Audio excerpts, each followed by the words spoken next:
This is Cy Timbergen with Answer Anyone Apologetics. Professed unbelievers like to stump Christians with the question, can God make a rock so big that he can't lift it? Well, no, he can't. There are things that God cannot do. He cannot lie, he cannot change, and he can't contradict himself, to name but a few. Of course, then the professed unbeliever will say, if God can't do those things, then he isn't all-powerful. What they refuse to realize is that those things are not powers, they are weaknesses. To make a rock so big that it can't be lifted would be a logical contradiction. That would be a weakness, not a power, and is therefore something that God cannot do. Of course, they'll likely insist that in order to be omnipotent, God must be able to do the logically impossible. Then I say, okay, fine. A God who can do the logically impossible can in fact make a rock so big that he can't lift it. To which they say, aha! Then there's something that your God can't do. He can't lift that rock. And I answer, no. A God who can do the logically impossible can lift a rock he can't lift. And the absurdity of their demand is exposed. When we defend our faith, stick to the true nature and character of God, and you can answer anyone. For more apologetic answers, visit AnswerAnyone.com.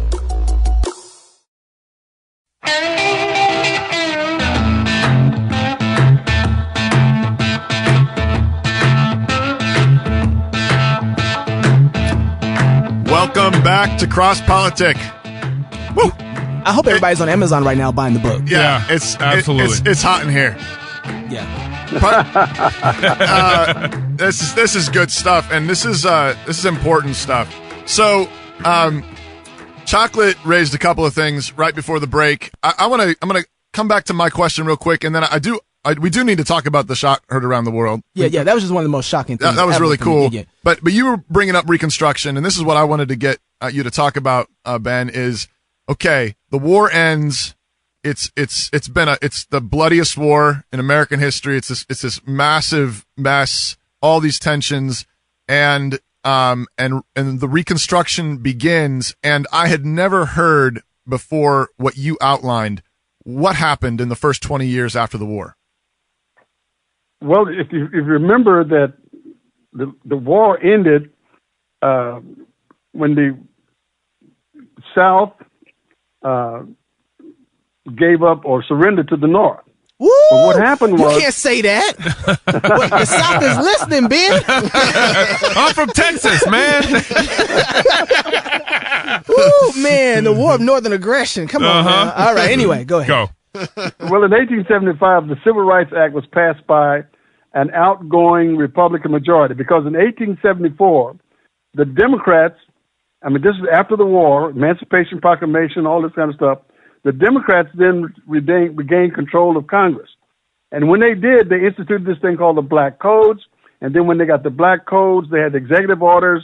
And then later on, we have, where the blacks are in the South have lost essentially all their citizenship rights, and they were taken away from them by these acts of Congress that were taken, that took away the rights that they had fought in the Civil War to give to blacks.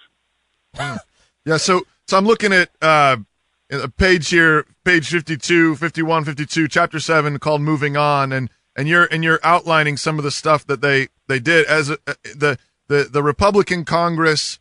Extends registration of voters to blacks. The new state constitutions provide for black male suffrage, ratification of the 14th Amendment. You said, as a direct result of these legislative initiatives, many blacks were elected to local and national office. What? Including Pinckney Benton, Stuart Pinchback, who became the first black governor of any state. He was elected. Wow. He was elected the governor of Louisiana in 1872. You must got that wrong. No, man. 1872. 1972, right? No. Oh, okay. At the national level, black office holders, Republicans all include Republicans. What era is? Okay. Joseph Rainey, South Carolina, first black member of the U.S. House of Representatives. Blanche Kelso Bruce, Mississippi Senate, first black to preside over a Senate session. Bruce received 11 votes for vice president at the Republican convention in 1888. Hiram Revels, Mississippi Senate. Robert Brown Elliott, South Carolina House. Interesting sidebar, 3 African Americans have presided over Republican national conventions. Congressman John Roy Lynch, 1884, RNC Chicago. 1884. Yeah. Senator Edward Brooke, 1968, RNC Miami. Congressman J.C. Watts Jr., 2000, RNC Philadelphia. Yep. Wow. When I read that, I'm like, how was that lost, Ben? Like, what happened? Well, remember, and we have to, you have to look at history. The reason that we have history, supposedly, is so that we can understand the truth of what happened in our past, so that we don't make mistakes not only in our everyday decisions, but we understand what our past is based on. The 13th Amendment to the Constitution of the United States abolished slavery. The 14th Amendment granted citizenship to blacks. The 15th Amendment, these are amendments of the Constitution, right? Yeah. Mm-hmm. Granted voting rights to black men. Not black women, just black men. Well, wait, what year was that? What year was that when they had voting rights? When the 15th Amendment was passed. I'll Google it. The Civil Rights Act of 1866 guaranteed equal rights. Okay, and then the first Civil Rights Act passed in America was 1866. In 1870 was the 15th Amendment. Yeah. 1870. Yeah. You guys are missing it by 100 years, right? No. You It wasn't 1970. It was 1870. Oh, okay. So there was exactly. But here's what we need to remember. The reason that we did not progress as far as it was intended was because something called Redeemer governments took over in the South at the end of the Civil War, and these Redeemer governments were all Democrats, and they appointed a sympathetic Supreme Court which ignored or overturned every single civil rights guaranteed to blacks by the Constitution that had been amended. Wow. So that's how powerful the Supreme Court is in America. This is what the Founding Fathers had in mind. They wanted to make sure that we understood something, that we were not to be ruled by anybody. Have you ever stopped to think why we have senators and congressmen? Representatives. And why they only have, To represent us. Exactly. 2 years for the congressman. Why just 2 years? We don't trust them. Why just 2 years? Because diapers stink after a long time. Because they are our representatives, and they have to come home every 2 years and ask for our permission to go back to continue to represent us. Right. Mm-hmm. The senators have to come home every 6 years to get that permission. The president is restricted to 2 terms, 8 years maximum. That's all he can serve. And everybody has to pass, if they pass laws, the Supreme Court is to say, wait a minute, these things are not in law with the Constitution, or not in line with the Constitution. Yep. Yeah. So what has happened over the years is we have forgotten that, and as a result of that, we have now put people in power who are making decisions that profit them and not us. So Ben, when the Republicans got, I guess, back in control, late 1800s. No, it was Democrats. It was Democrats. So Democrats got back in control, and then there's another period of thriving for the black culture, the black, I guess, kind of even economy. David Chalk brought this up to me that at one point there was even like Black Wall Street going on in Florida and I think even Oklahoma. Yeah, there was a lot of absolutely. Now this wasn't in the 1800s. Now this right. We're climbing in the early 1900s. So basically, we have this kind of decline in the late 1800s, and then you kind of have this rebirth of, I guess, black society in the early 1900s. When they're kind of they're kind of marginalized, and then they kind of start thriving, kind of on their own. Like the black community sort of start working hard and like producing, and you got the work of Booker T. Washington and the Tuskegee Institute and these folks so they're trying to thrive even in the midst of some of these democratic legislation.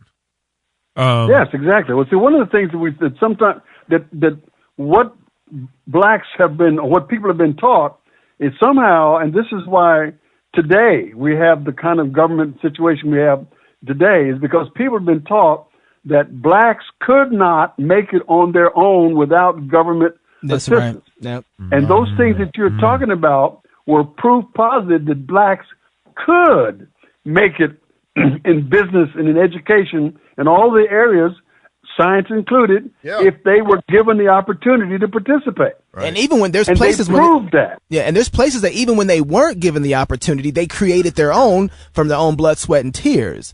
Well, that's what I mean. Yeah. They proved that they could make it, and they've made it without civil rights.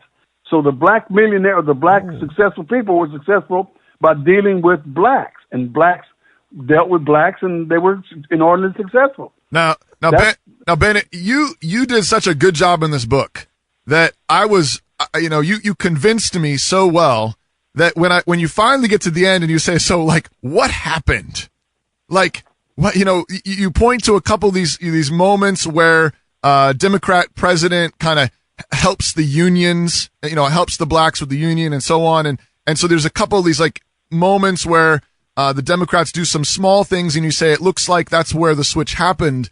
And yet I was still left kind of thinking,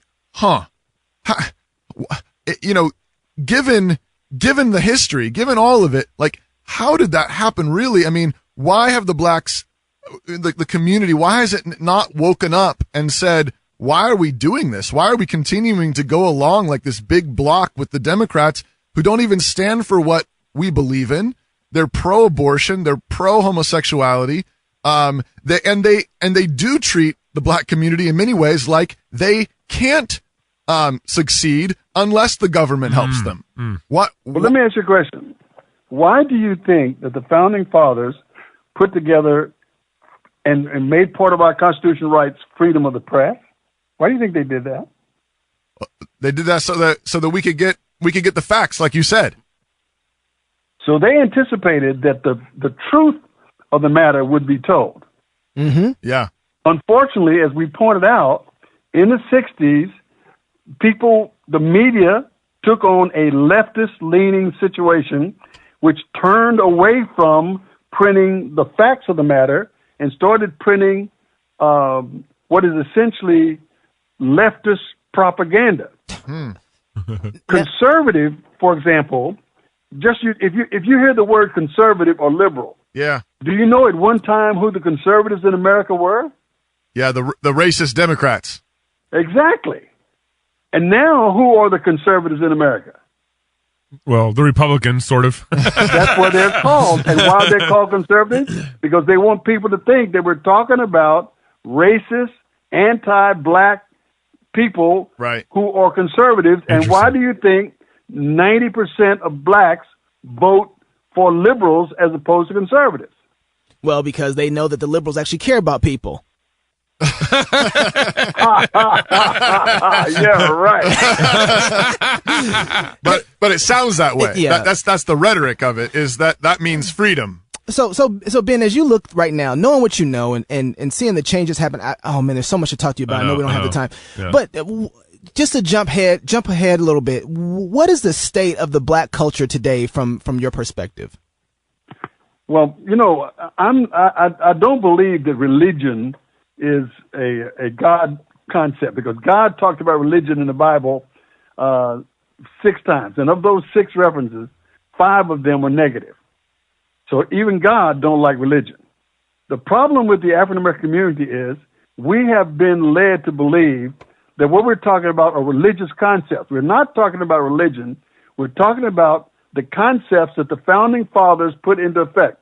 Biblical principles were not necessarily religious principles, because the biblical principles pointed out that all men are created equal and endowed by their Creator with certain unalienable rights, and that among these are life, liberty, and the pursuit of happiness.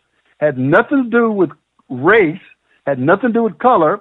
The problem, or the concept, was that all men and women born in America were to have the constitutionally guaranteed rights to life, liberty, and pursuit of happiness. That is the foundation stone for America's greatness, and that was the thing that made America the greatest country in the history of the world. So, life, liberty, and the pursuit of happiness for all citizens. This might sound like kind of a change in conversation here, but there's an end to this. Did you vote for Trump? Yes. Hey, now, why are you trying to get a lynch party to show what this man's doing? You trying to get a lynch party? So one of the things that we've talked about on air and off air here is in the 1860s you have this big growth of federal government which out as a birth out of the Civil War, and that the power kind of centralizes a little more at the federal government level after the Civil War. The states, I believe that the states had the right to secede. Now, I think there were sinful reasons in what in that they did. The reasons why they seceded were sinful. But what happened was, after the Civil War, the states were now forced to be part of the Union as opposed to willingly being able to join the Union, like they did when they ratified the Constitutions in the late 1700s.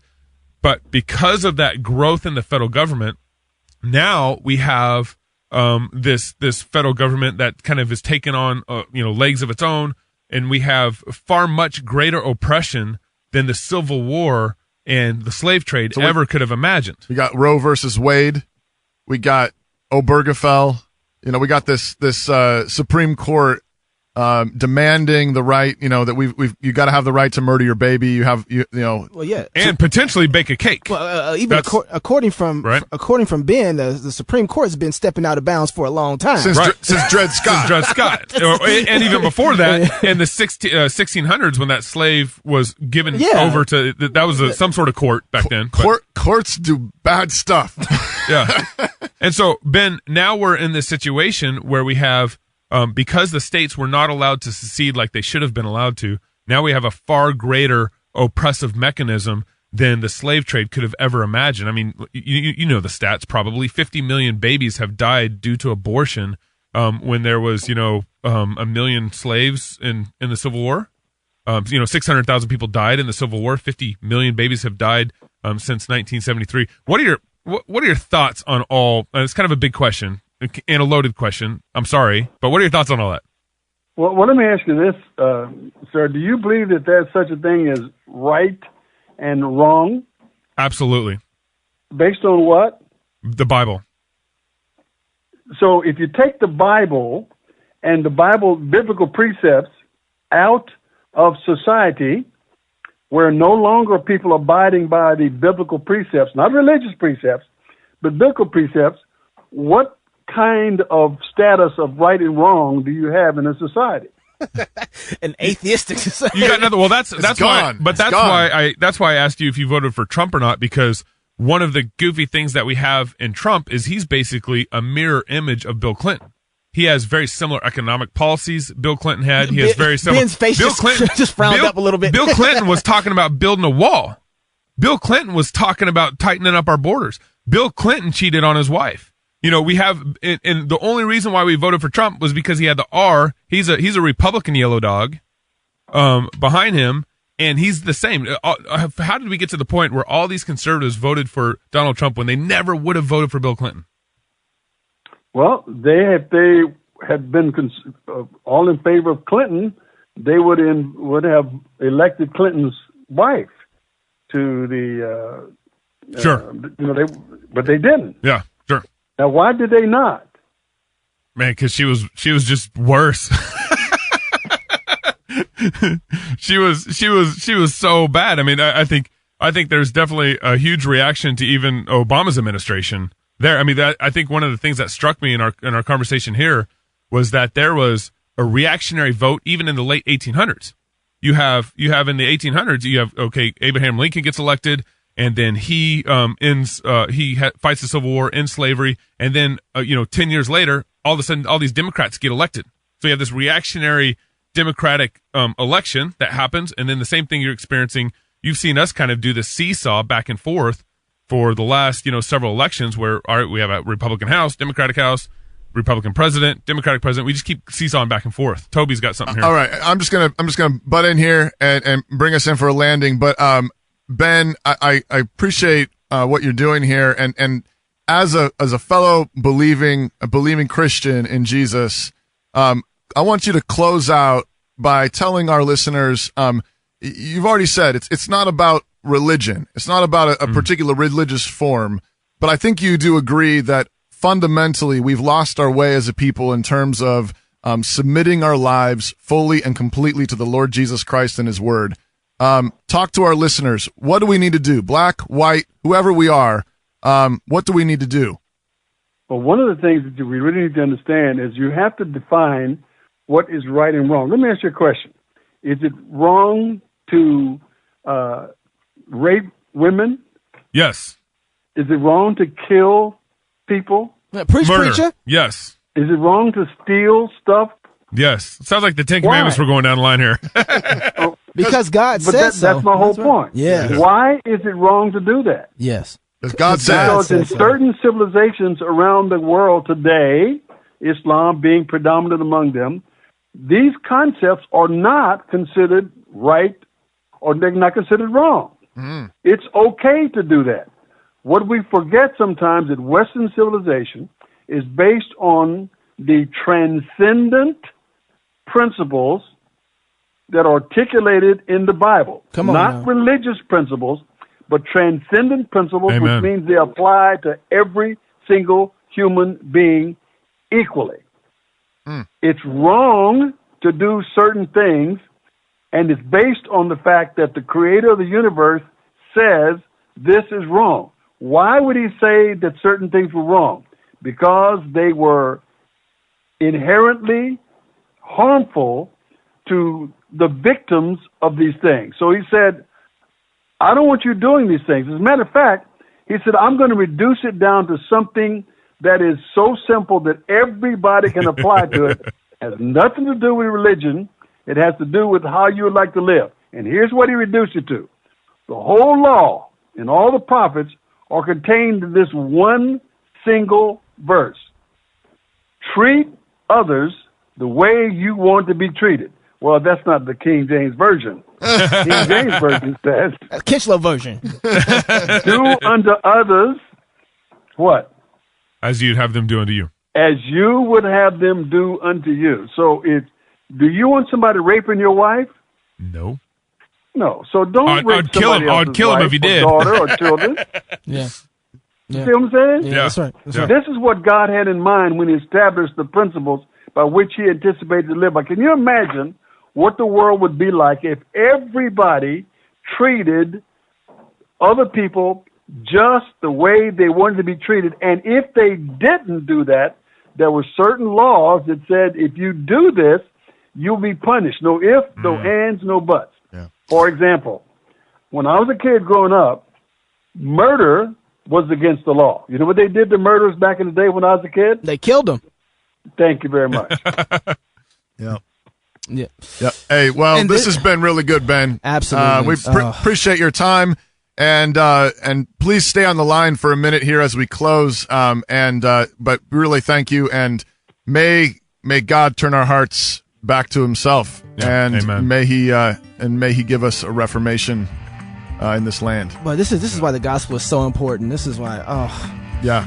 Love God with all your heart, soul, mind, and strength. Love your neighbor as yourself. Go fight, laugh, and feast. This is Cross Politic. Hey, make your way over there to Amazon and get this book, Black Yellow Dogs by Ben Kinchlow. You don't want to miss reading this one. It's a goodbye. This is Cross Politic.